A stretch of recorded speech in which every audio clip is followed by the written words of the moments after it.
এজন ব্যক্তিয়ে দিনটোত কিমানটা সিদ্ধান্ত গ্ৰহণ কৰে আপুনি জানেনে?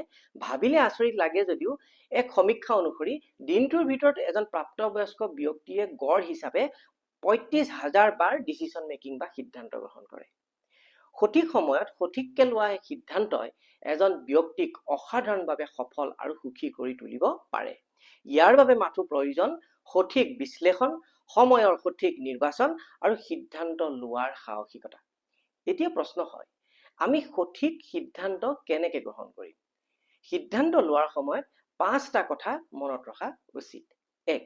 আবেগ বা অনুভূতিৰ বশৱৰ্তী হৈ কোনো সিদ্ধান্ত লোৱা উচিত নহয়।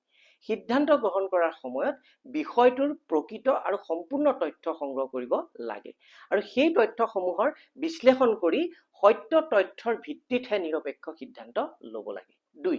লোভ মোহৰ বশৱৰ্তী হৈ সিদ্ধান্ত ল'ব নালাগে। লোভ আৰু মোহৰ বাবে লোৱা সিদ্ধান্ত কেতিয়াও নিৰপেক্ষ হোৱা দেখা নাযায়। 3. খং মানুহৰ প্ৰধান শত্ৰু। খঙত এজন মানুহে কেতিয়াও শুদ্ধ সিদ্ধান্ত গ্ৰহণ কৰিব নোৱাৰে, কাৰণ খং উঠিলে ইয়াৰ কুপ্ৰভাৱ ব্যক্তিৰ শৰীৰ আৰু মনৰ ওপৰত পৰাটো স্বাভাৱিক। সেয়েহে খং উঠাৰ সময়ত কোনো সিদ্ধান্ত ল'ব নালাগে। 4. সিদ্ধান্ত গ্ৰহণ কৰাৰ সময়ত কেৱল মাত্ৰ ফলাফলৰ ওপৰত গুৰুত্ব দিয়া উচিত নহয়। শ্ৰীমদ ভগৱত গীতাত উল্লেখ আছে যে নিষ্কাম কৰ্ম কৰি যোৱাৰ গুৰুত্ব। কৰ্মৰ ওপৰতহে আমাৰ কৰণীয় আছে। কিছু কাৰ্যৰ ফল সোনকালে পোৱা নাযায়।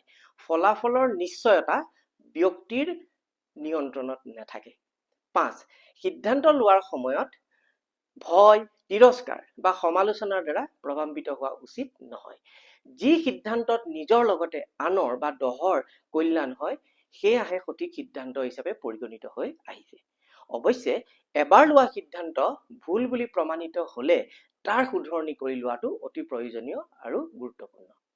সেয়েহে আবেগক বেছি প্ৰশ্ৰয় নিদি যুক্তি আৰু বৈজ্ঞানিক দৃষ্টিভংগীৰে কোনো এটা বিষয়ৰ ওপৰত ল'বলগীয়া সিদ্ধান্তসমূহ গ্ৰহণ কৰি তাক কাৰ্যকৰী কৰাটো হৈছে এক সুন্দৰ আৰু সফল জীৱনৰ ভেটি।